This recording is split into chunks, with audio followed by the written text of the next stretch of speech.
আমার সাথে সাথে যে আমার মেয়েটার কপালটাও এতটা খারাপ হবে সত্যি আমি কল্পনাও করতে পারিনি। ওর বাবাকে হারানোর পর আমরা সত্যি কথা বলতে ভীষণভাবে ভেঙে পড়েছিলাম। ভেবেছিলাম হয়তো আমাদেরকে সবাই ভীষণ ভালোবাসবে, সবাই আমাদেরকে অনেক দেখবে।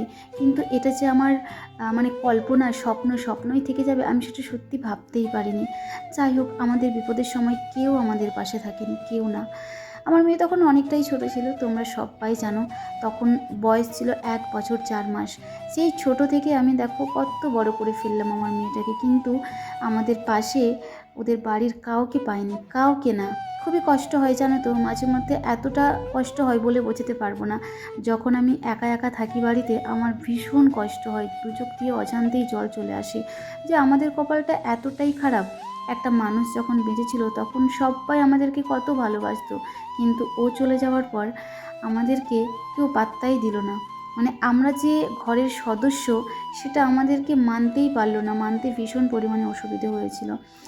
আমার মেয়ের সব কিছু থেকে ও এখন মানে ওর কিছুই নেই, ওর কিছুই নেই, ঘর বাড়ি গাড়ি কিচ্ছু নেই, কিচ্ছু না। কিন্তু একটা সময় ওর বাবা যখন ছিল সমস্ত কিছুই করে দিয়ে গিয়েছিল ওর জন্য, সমস্ত কিছু। কিন্তু এখন আমাদের না মানে কি বলবো, সব কিছু থেকেও আমাদের কিছুই নেই। কি করব আর বলো, আমাদের কপালটাই খারাপ। এইভাবেই চলে যাচ্ছে। না পেল ওর দাদু ঠাকুমা কাকু কাকিমা পিসি পেশা কারো ভালোবাসা, না পেল কিছু। আমি ভেবেছিলাম যে আমাকে হয়তো মানতে পারবে না বা ভালোবাসতে পারবে না, ঠিক আছে, কিন্তু আমার বাচ্চাটাকে যে ভালোবাসতে পারবে না বা ওকে অ্যাকসেপ্ট করবে না সেটা আমি কখনোই কল্পনাও করিনি। যাদেরকে আমি মন থেকে ভালোবাসতাম, যাদের প্রতি আমার অনেকটাই আশা ছিল, তারা যে এইভাবে আমাদেরকে ছুঁড়ে ফেলে দেবে সেটা আমি কল্পনাও করতে পারিনি।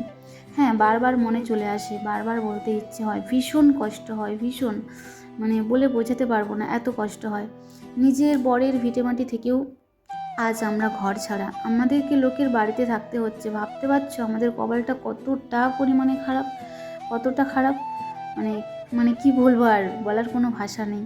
তোমরা দেখেইছো আমার আমার বাড়ি আছে, নিজস্ব বাড়ি আছে। আমার বর আমাদের জন্য একটা বাড়ি করে দিয়েছিল, ছোট হোক, কিন্তু সেখানে সত্যি অনেক শান্তি ছিল।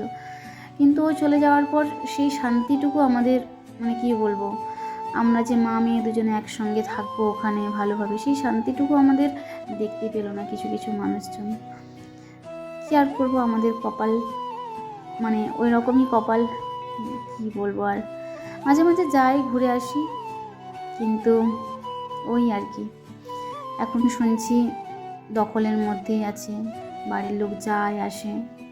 আমি না ক্লান্ত হয়ে গেছি, লড়াই করতে করতে ক্লান্ত হয়ে গেছি।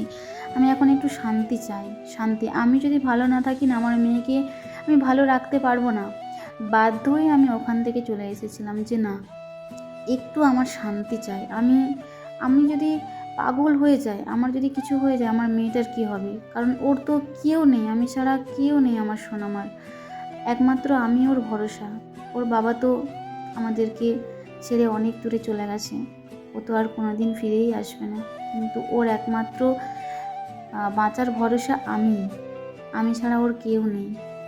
যাই হোক, অনেক মানুষের কাছে আমার আশা ছিল, কিন্তু কেউ আমাদেরকে দেখেনি। বিশ্বাস করো, আমাদের ভালো সময়ে আমি আর কাউকে কোনো দিন মেনে নেব না, কোনো দিন না। আমাদের দুঃখের সময় যখন আমি কাউকে কাছে পাইনি, আমার ভালো সময়েও কাউকে দরকার নেই, আমার কাউকে না। আমার মেয়েই আমার কাছে যথেষ্ট। আমি যখন কাঁদি ও আমার চোখের জল মুছে দেয়, আমার দুঃখ কষ্ট সবটাই ও ভাগ করে নেয়। খুব ভালো লাগে, আমার মেয়ে আমাকে যে এতটা ভালোবাসে আমি বলে বোঝাতে পারবো না। যাই হোক, আমি আমার মেয়ের সামনে ভয় জবাব দিচ্ছিলাম তো ও কেঁদেই ফেলেছে, আমাকে জড়িয়ে ধরেই কাঁদছে। আমাদের কি আর বলবো বলো, এইভাবেই কেটে যাক। তোমরা আমাদেরকে আশীর্বাদ করো, আমরা যেন অনেক ভালো থাকি, মেয়েকে যেন অনেক ভালো রাখি।